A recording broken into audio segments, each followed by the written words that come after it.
Hey everyone, it's Mike with It's Pittsfield Tonight. I'm going to jump right into it. I was not going to do a video today. I was actually laying in bed, still not feeling that great. Getting back though. I got to get some weight back on me. This round beat the crap out of me. But anyway, I was laying in bed listening to Slater and Marjo on Live 95.9. And like I have been, they made a post yesterday, I believe, about the changes in the bike lanes, specifically, even though these bike lanes are going all over the city, specifically North Street right now is the main discussion because it keeps getting changed and it's confusing. And look, I really like Slater and Marjo, and they're not politicians, by the way. Everyone knows they're a morning show.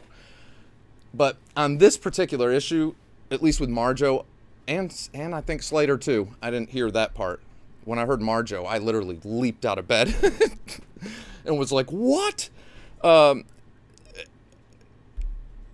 Look, they put this post out yesterday. It got almost 300 comments, 99% of them negative about the changes on North Street. People aren't happy.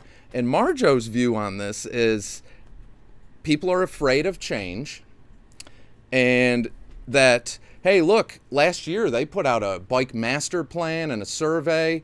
How many of you did you even take the time to call your counselors? When I heard that, that's the part that made me leap out of bed.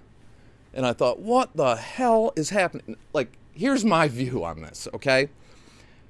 Any project that goes in needs public transparency, especially a project when you're going to make massive changes to the city and people's way of lives. And in this particular incident, I do have a dog in the fight, because a lot of these businesses on North Street and in that area, those are potential advertisers for me. I can't grow my business if they can't grow theirs. So I 100% care what they think, and I will fight with them on that. That's how I feel about the whole community thing. Two, last year, when they put out this bike master survey thing and decided to roll with this, we were in the middle of a pandemic. Way prior to any vaccine, we had, at the exact same time, we had these massive spikes hitting Pittsfield. Then we had it hit the nursing home. People were losing loved ones. We had massive deaths, all this stuff going on, schools closed, businesses shut down, people quarantined at home, and you were supposed to take the time out of your life to fill out surveys and call your counselors to ask and talk to them about bicycle lanes. Because when I first mentioned this to people, they were like, Mike, what the hell are you talking about? And I said, no, the city's going to give half of our roads over to bicycle lanes. And people just were like, what are you talking about? That's crazy. What bicycles? And I'd say, no, they keep saying if they build it, they will come. And it does sound as insane to some people as saying, well, we're going to build a horse track in the middle of Pittsfield. And people would say, what for? Nobody's riding horses here. Oh, but they will once we get that track going. So we're talking about making these fundamental changes that are changing people's way of life, how they commute, how they get around, how these businesses operate, businesses that are trying to come back after one of the worst things that it's ever happened in this country. The country shut down. So there's that side of it. And to call your counselors to ask them, hey, have you heard anything about these bike lanes? When all this other stuff was going on. That's not what you elect a counselor for. Your counselor should be contacting you. They're the chain. They find out this is going on, then they go talk to their constituents. Wow. So I'm sorry on this one, Marjo, but your point of view to me on that one was 100% backwards. I think that the timing of this was horrible. Have these bike facilities worked in other communities? Yeah. And I mean, you can find snowmobile lanes in certain communities too, in Colorado, especially in Maine. And they have designated lanes for that. And do they work? Yes. Do we need them here as much as we need bicycle lanes? We do. I guess, right? Because if we build it, they'll come. I mean, this wasn't the time to do this change, and the facts are this. Our demographics in this city were a little bit more female than male, the ratio, and the median age is almost 50. We have a massive senior citizen population, and all these things, and we're changing our roads, okay, in the middle of all these other changes, everything's changed in the world, and we're changing our roads now, how people get around, and it's very confusing. People are trying to readapt to other things, and we keep changing it.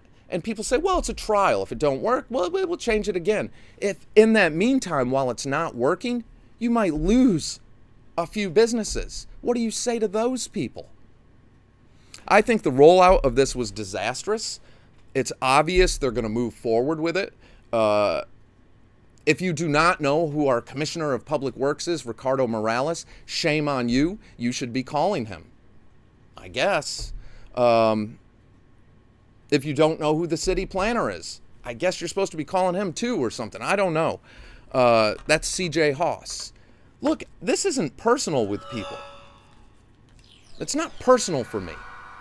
But the project, there's plenty of data that shows why this won't work.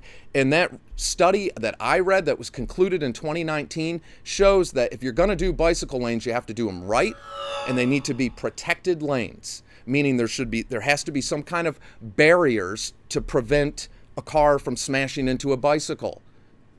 It happens, and talk about dangerous. Car versus bicycle, the bicycle ain't going to come out on top on that one, ever. So the only way these work, according to that survey, was you put in barriers. The way we're doing it, according to that survey, or a study, that took place over 13 years by the University of Colorado in Denver and the University of New Mexico with their engineering professors. So not naysayers, not people afraid of change. And they showed that non-protected bike lanes increases road injuries and increases road fatalities. And then on top of it, it's something that the community don't want. And even though you don't want it, and even though there are no bicycles here to use it, and even though all those things, shame on you, you're afraid of change. And you should be calling your counselors. So everybody, we're going to do a round of that. I'm going to get all the numbers, and we'll schedule different days for different counselors. And we'll call them. Maybe I can, you know what? I'll see if I can hold a Zoom forum that I can have some of the counselors come on and constituents. How about that? I'm going to do that. So I'll get that going today. Let's get our own real discussion going on this, because I have gotten more messages on the bike traffic on North Street than I have any other topic ever. People are furious, and many of them are cyclists. People who bike every day who are against this and saying it's dangerous. I'm not going there. It's dangerous. But hey, what do they know, right? They're just afraid of change, even though they're out there on their bicycles every day. This, you're either with us or against us mentality.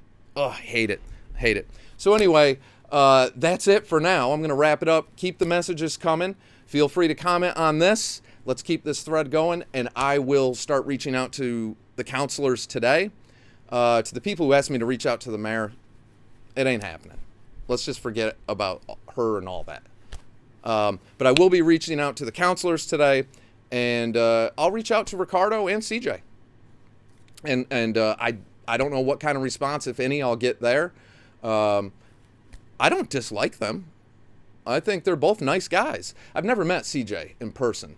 But Ricardo, when that thing at Springside Park, when I was climbing through dumpsters to retrieve all the people's things, when I was being told I was fake news again and I don't do anything except cause trouble in the community, when the reality was I was climbing through a dumpster trying to save the belongings of homeless people, and I was out in the parks every day giving them water and food.